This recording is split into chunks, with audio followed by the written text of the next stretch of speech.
Hi,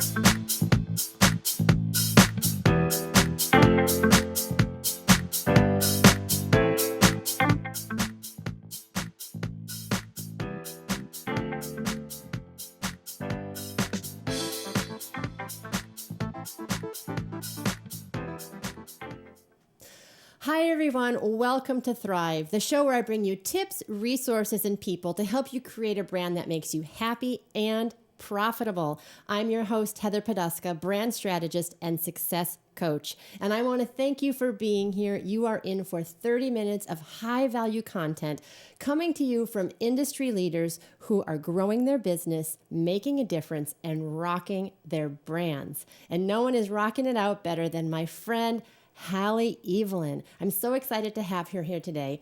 Halle is a powerful and dynamic transformational coach that helps women break their old patterns so they can live their best lives. As co-founder of Spirit Quest Tours for nearly a decade, Halle noticed on her trips her clients' patterns of unhappiness, which caused her to develop a deep, nurturing, and healing system for their transformation. Halle is also the acclaimed author of a spiritual memoir called Red Goddess Rising, where she tells her own story of her spiritual awakening on her trips to Egypt and up the Nile. Halle has been interviewed by Good Morning America, Time Magazine, and USA Today, and now by me. And I could not be more happy to have her here. Welcome, Halle. Thank you so much. I'm happy to be here. Oh, I'm so excited. So, not everybody knows what a transformational coach is. So tell us what that means. That's a great question. I tend to think of it as being a life or business coach, but on steroids. So the idea is that I'm helping women get to their next level of development for their business or their personal lives, but that I'm doing it in a way that is kind of bigger than what you would normally get. The work goes really deep. The work is often very, very fast. And the idea is that you're really going to use a woo-woo word, up level. We really... A lot of times people come to me and they've had coaching before and it hasn't been successful. And there's been a lot of fear around, is this going to work? And what's happened is they have these really deep blocks and they haven't gotten rid of the deep blocks. So I help them get rid of the deep blocks and then they're able to move forward very quickly. So tell me about that. How do you help them get rid of the blocks, and how is it different from maybe traditional therapy or other practices that people would normally think of in terms of releasing old patterns or old ways of being and thinking and feeling? Yeah, it's a good question too. And it's a question that a lot of people ask because it's hard to, there are so many coaches out there and there's so many different styles out there. So what happens for me is I tend to go really deep back to childhood, sometimes back through past lives, which I know is something that not everybody even believes in, and that's okay. I work with people from all different walks of life, and what your background is, what your religious beliefs are, doesn't really come into it. But my work is guided, so I'm really not a coach. I'm really a facilitator. We have all the answers to everything inside of us. But for whatever reason, it's we can't get to them ourselves. I mean, I have a coach. Everybody who is a coach should have a coach because it's really hard to do that whole physician heal thyself thing. So when I'm working with somebody, I hear what it is that I need to tell them. That informs the modality that I use. That informs the type of work that we're going to use. That informs the very next exercise that we're going to do. And the objective is to clear whatever's going on with them, which they have shared with me consciously, but what we're clearing is on an unconscious level. And in that regard, I think it differs completely from therapy, regular therapy, because a lot of times in talk therapy, you'll spend a lot of time telling your story. And all I think that does is get you more attached to your story. Wow, that just blew my mind. That really just blew my mind because we are all totally invested in our stories. Yeah. And we all want to tell our stories. Well, some people don't want to tell their stories, but most of us want to be heard. And I love that is it your experience that when you tell your story over and over and over again, that it digs the groove deeper? So I like to call it embroidery. And it's like your story is this piece of cloth and you've embroidered it over your lifetime. But when you get attached to a certain part of it, you take the embroidery out of the suitcase and you dust it off and you do something little with the corners. And the next thing you know, you've got this whole, this is a crewel piece, right? But it's imagine this is embroidered all over every possible place. There's no black left. That's kind of how we are. And then we take it out and we're like, And that's, that's how we are about it because it's what's comfortable for us. It's what we know. Even if that story is horrible. I mean, I work with people all the time who have had these horrible experiences, especially in their childhood when their innocence in some way has been taken away by an adult who should have known better, by an adult who should have been in a position of trust. And then that lack of trust permeates everything that ever happens to that person in their lives. So I don't need to hear the story. You can tell me okay, there's this part of the embroidery over here. It's not working for me. But I don't need you to relive the ugliness. We can clear it anyway. And so for a lot of people, I can tell them, it's okay. Your secrets are safe. And then they feel safer, with that trust that they're bringing to me. That's awesome. So one thing that as you're talking, I'm thinking is when I work with clients, I work a lot on having them find and tell their story, right? Because your brand story is that piece that connects you to your audience. It helps people empathize with you. And if you've been through something, if you've had that hero's journey of transformation, right?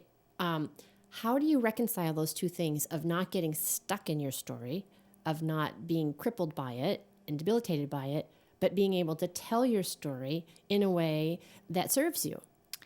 So I think that is the crux of the difference between who we are and how we are perceived. The positioning is what you're talking about of someone's exterior perception of you. That can be crafted to be whatever you would like it to be. And what I find, and I've been overwhelmed by this in my work, I see it over and over again with clients. We feel somehow inside like we're not enough. That ultimately is the biggest, deepest fear that everybody has. You can say... I was going to ask you that. Yeah, label it anything you want, and it's going to come down to not enough, just those two words. And what happens is we walk around and we're like, everybody can see that we're not enough. Everybody can see that we're not enough. Oh dear, how do I? And then we're compensating for that. But the reality is, one, everybody feels not enough in some way. And two, you don't have to compensate for it. All you need to do is know that everybody has it. It's kind of like the idea of, they used to say oh, you're public speaking, imagine somebody is in their underwear, imagine the audience in their underwear. Well, if Ryan Gosling's in the audience, I'll do that. I can think of a few more, actually. So what if you kind of walk around with that metaphor that literally everybody else is also in their underwear, it isn't just you, that can allow you the freedom to just do the thing that you want to do. But, think about it. You're a wife, you're a mom, you're a brand coach, you're a coloratura soprano. Does everybody get to see all of that of you all at the same time? They do not. You show the part of you that is appropriate to show at any given time. And somebody who's a client may not see those vulnerable parts of you that you are when you're a wife and you're a mom. And I think that's the thing, when you're learning to craft your brand, you want to remember everyone doesn't see all of you. They only see the parts of you that are needed and that are appropriate. And so when somebody's looking at you from the outside, they're seeing you the way they want to see you. And let's say you're, chronically late, for example. Why are you looking at me? But I can't tell, right? I cannot tell. You do not have CL tattooed on your forehead. Yeah. And we don't realize that. And then we spend time trying to compensate for those things when all we really need to do is remember that persona that we have is enough. Yeah, and I think that what you said is really something that I talk about as well, and that is choice. That you get to choose what you put forth. And one clarification I would say about the story is that I think when you tell an authentic story, that is not necessarily contrived to manipulate people. That is showing up as much as you can as yourself to be of service, right? Would you agree with that or not agree with that? Well, you make a very good point about the idea of telling an authentic story. And I know that these days, part of creating your brand is to be deeply honest. For example, when I talk about my spiritual awakening, where I went from being an atheist into being a deeply spiritual person in one lightning flash, when I tell the low-level details of that, it will still make me cry. I am still sharing my deepest truth when I talk about that moment, because it was the greatest gift that I've ever been given. But again, just sharing that authentic part of me from my heart, which is what you're talking about, isn't telling my entire story and isn't opening my kimono all the way for the world to see every little last lump and flaw and, whatever in my nearly 50-year-old body. So, that's the difference. And you can share those parts of you that are authentic. But I know, no naming names here, but I know a lot of coaches where I'll hear that story and I'm like, yeah, but I know you. And I know that that's been crafted too. Like, it's not that thing didn't happen to you, but maybe it didn't happen exactly like that. It's interesting because when I had my spiritual awakening, I was in Egypt. I was traveling up the Nile, and I was on a cruise ship when it happened. I was sitting at a dining table with 20 other people when I was guided through the meditation that caused the aha moment where I was told I have a soul and I would never die on a cellular level. So for me, it was like, like the world exploded. So when I was writing my spiritual travel memoir, Red Goddess Rising, I had this moment where I was like, should I change that to the King's Chamber of the Great Pyramid? Because that's so much cooler. And I was like, okay, I cannot be that inauthentic.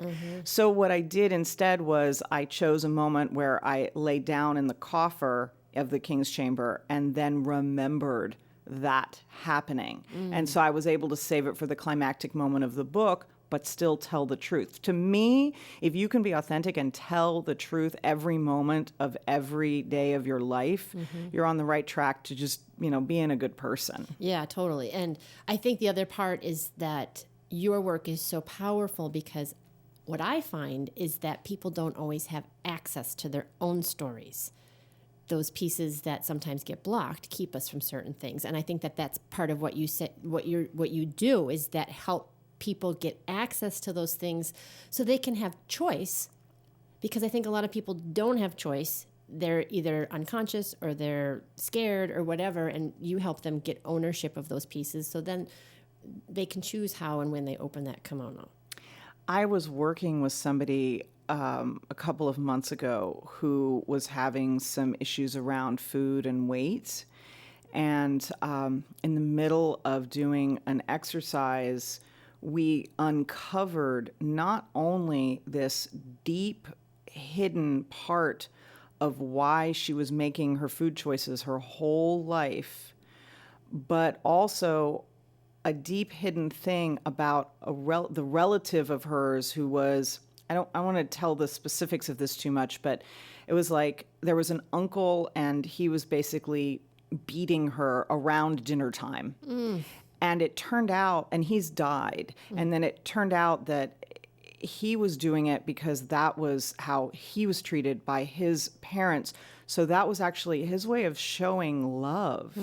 And she had this enormous aha moment, plus because we were working with the uncle's spirit who came in during this session, we were able to heal his karma as well as hers. I mean, I was bawling my eyes out in the middle of that session. I could just feel how powerful it was. Sometimes things happen where you're just like, okay, I cannot explain that. I do not understand it, but that doesn't make it any less real, and that it just happened. So how did that change her life moving forward then? Well, for her, she's able to make different choices around her food, and she's able to understand. Sometimes the power of just understanding that this isn't your fault. There's nothing wrong with you. You're not broken. Ugh, I can't tell you how many clients come to me and say, I'm broken. I'm like, no, you're not. You're perfect. Your soul came to this planet perfect, but we forget, it's like we come here and we go like, okay, we're asleep now. And then our whole job as human beings for our lives is just to wake up. Yeah. Yeah. That's awesome. So I want to shift gears a little bit because you talked about writing your story and having putting in the story that you remembered this real moment on the cruise ship, but you saved it for this climactic moment in the tomb. Is that correct? It's actually the King's Chamber of the Great Pyramid. King's Chamber. Yeah.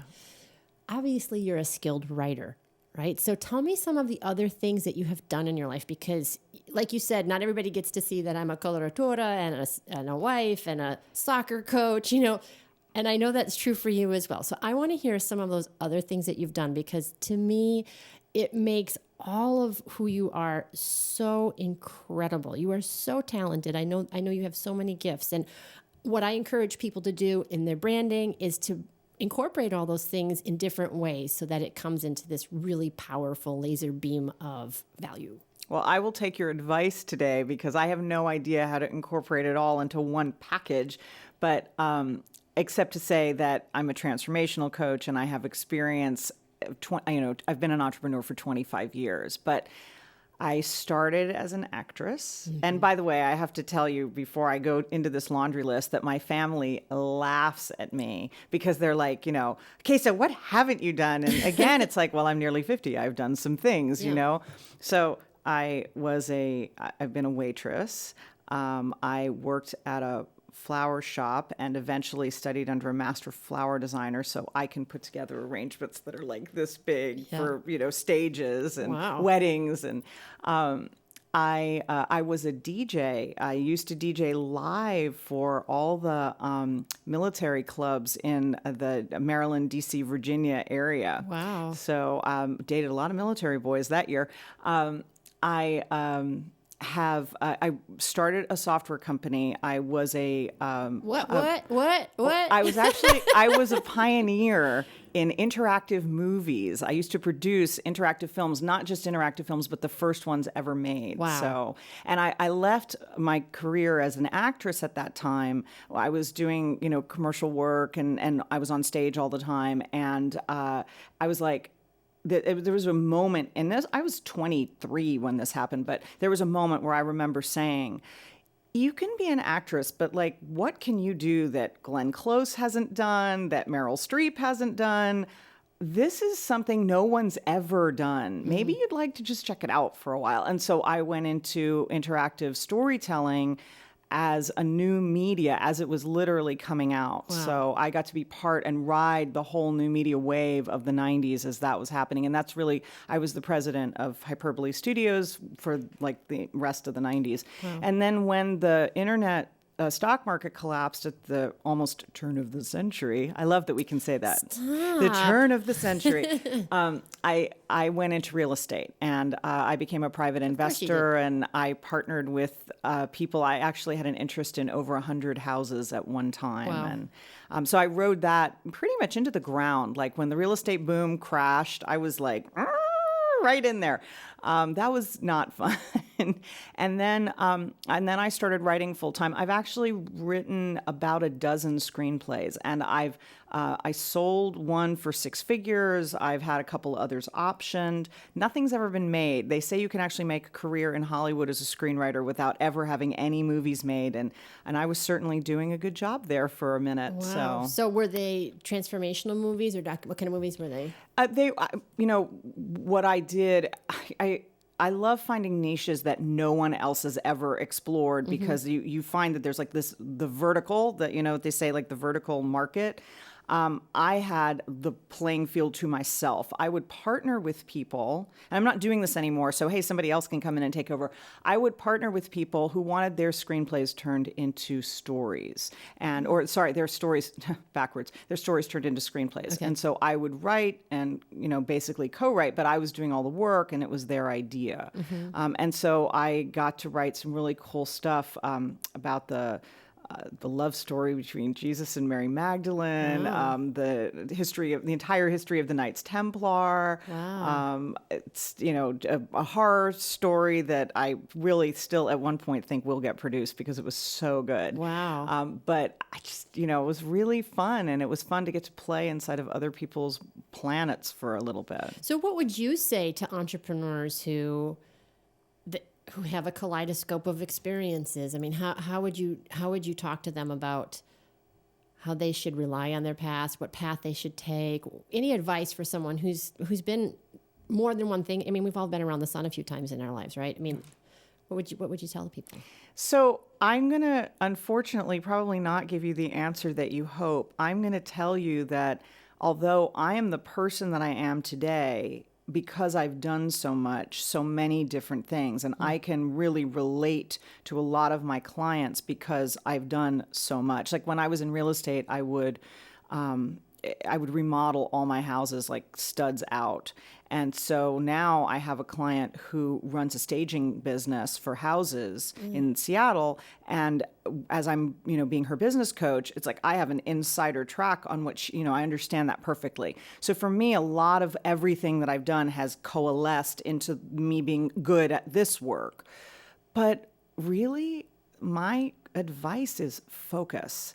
I see so many people who are like, you see their business card and they're like, masseuse, writer, travel planner, executive, Right. CEO of, fitness mom or whatever. And I look at this and I'm like, yeah, you have 4 careers at the same time. And I used to do that, I was like, I was a rep for what they call a schmata company, somebody that sold trimmings for clothing. Wow. And I would go around to like all the places in LA, and I was doing that like only one day a week so I could do my other businesses. And what happens is if you're that person where you're not really focusing, that's where the danger comes in, because you tend to not give yourself permission to focus on any one thing. So you never take the time to really make that a success. And I was really lucky because like when I was doing real estate, I was doing other stuff for a little while, but when the real estate took off, that was like the main thing that I did. But like I would never stop leading tours the whole time that I was in the real estate business. Spirit Quest Tours was up and running, and once or twice a year, that was my vacation, was leading a tour somewhere wonderful. So you can have that kind of thing as long as you don't mix your circles. So if I had a Spirit Quest Tours business card and I had a real estate business card, I was not giving them to the same people, and I was not advertising myself as a real estate investor / spiritual tour leader, because that's a little confusing. Yeah, that's a great answer, and I love it because you're talking about niche, but you're also, I love what the word coalesce, because a lot of people come to me as well and they're like, I've done all these things, I don't know what to do with them. And what you said is perfect. They serve you. Everything serves you in what you do. Everything serves you in what you do now. But when you focus your energy, you focus your time, you focus your resources. And from a branding perspective, you get known for that thing. And once you get known for that thing, then you can expand your circle more. And you can do lots of things under the umbrella of that brand. And now you're doing more things as well, right? You have the brand of Transformational Coach. You help women uncover their blocks so they can live their best lives. You help entrepreneurs uncover their blocks so they can make more money in their businesses. And there's some other exciting things that you're bringing into it now. So what is the name of that group? I can't think of it, but I was trying to think of the really cool Cuban musician, the Buena Vista Social Club. Because I used to listen to that all the time in my car. So that's a clue. So tell us what's coming up for you now. That in a way is kind of, I don't know if it's full circle, but it's kind of closing, bringing something back into your life more. Well, this is my last tour with Spirit Quest Tours. After this, I've created a really big trip for another coach she's basically leading the trip, and I'm just going to handle the logistics for her. And that's somebody that I've been working with for, a long time. But after that, I'm leaving Spirit Quest Tours, and my new brand for that is going to be Transformational Tours and Retreats. So my last tour, Spirit Quest Tours, which is in November, is going to be to Cuba. And I'm very excited because it's my first tour to Cuba. It's not my first visit to Cuba, but it is my first tour. And my partner's Cuban, so I have like a whole Cuban family. Insider track there. Yeah, I really do. And so we're going to be seeing like what the Cubans, how the Cubans really live, which I think a lot of tourists don't get to see. Sure. So I'm very excited about bringing people to Cuba, but I also I'm very excited about getting to start Transformational Tours and Retreats, because I've already got like 3 people in the hopper who I'm creating retreats for, and they're coaches. And what happens, because now I'm a coach, I'm talking to them about partnering, and then this comes up, and it's like they need somebody to create that tour for them. I can do that in my sleep. So what can you tell me a little bit more detail? So if I was a coach and I wanted to run a retreat, then you would set up the logistics for it? Yeah, but I'd also give you some really interesting advice first, which is you have to have, your mailing list has to be a certain size. You have to be able to do the marketing. I have this whole like reverse engineering conversation, and I can tell in about 30 minutes whether you're big enough to be able to lead a retreat and get the people to come, or whether you have enough partners that are big enough, because that's another way into doing that. So I have a lot of people where I just have that initial conversation, and then I say, this is your game plan for getting to that place. So that's a really useful thing that I can offer to people. Yeah. I'm actually thinking about turning that into a product. That would be very wise. Yeah. That would be very wise. Well, because a lot of people want to do those high-end retreats, and whether they're there or not there, or I would think, having a team would be something that would be useful too. And maybe somebody has a team or doesn't have a team, and you can help them look at those different things. And yeah, totally. I heard recently that, there's this whole push that live events are dead. Everything's online now. So what's your take on that? Well, I think that it depends on who you are. I just saw the backlash to that, which I didn't get to read, but it was an article that said, "Are live events really dead? Click here." And I was like, okay, well, that's clearly the article that says, no, they're not, but you have to do them our way and buy my product that will show you how to do this. Yep. And, the reality is that everything is dead or alive depending on what you bring to the table. Amen, sister. Yeah, I mean, you look at people like Gina DeVee and Mastin Kipp and all these people who are doing these high-end they have an audience, they have a loyal following, and they bring something unique to the table. And then there are people, every time I see somebody who says, if I see one more time about that lifestyle coach who's doing retreats in Paris and living the life of her dreams, and I'm like, hey, Gina DeVee worked really hard to get where she is, people. But you can see that there's this kind of backlash to that. And I did read a wonderful article a few weeks ago. The article was titled hyperbolically, How I Made $1 Million in My Coaching Business Last Month.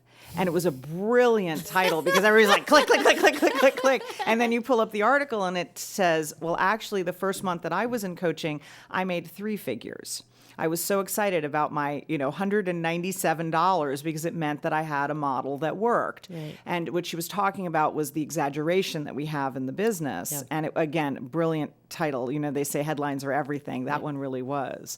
But I think there's a lot of people out there selling the idea that you can coach live retreats, or you can do everything online, or 70,000 people will buy from your webinar, or whatever. Mm-hmm. And I think the reality is it comes down to how big is your mailing list, how good of a marketer are you, how good are your marketing materials, have you hired that brilliant Heather Poduska as your brand coach? Mm-hmm. It just depends on all those things. Yeah. Well, it sounds like you have so much going on for you. Your life is abundant and full, and you're such a vibrant, wonderful soul. Whatever you are channeling is working for you. So one thing I always like to ask my guests at the end is, you have so much. What are you so most grateful for? I am most grateful that I have a spiritual guide that's my internal compass, and that I listen. I had a huge shift in my life a couple years ago where I had to leap and hoped the net would appear, and it took almost a year, and I was in free fall for a really long time and terrified. And that was exactly how I dealt with it. Was I just listened, and I was just in trust, and it was beautiful. So that's the thing that I am most grateful for. It has guided me to a life of love and a partner who supports me unconditionally, and a beautiful new business and new opportunities. And I'm so grateful. Yeah, and I'm grateful too, because it's brought you to me. And me to you. I was just going to say, thank you so much. And I'm grateful for you, Halle. So thank you for being here. I really appreciate your time, and I wish you all the best. So thank you so much. And I want to thank you guys for being here with me as well. It's been a great time with Halle, and if you'd like to know more about her, how can they get in touch with you? My new website, which is up and running, but not exactly on its feet yet, is shetransformed.com. Shetransformed.com. That's Halle Eavelyn at shetransformed.com. And I also want to thank you for being here. And as a gift to you for spending your time with me today, I'd like to gift you a free webinar on how you can become a great speaker like Halle and own the stage. And you can get that by going to clearvoicebranding.com/close-any-room. Thank you so much for being here. Until next time, here's to hitting all your high notes. Take care. Bye-bye.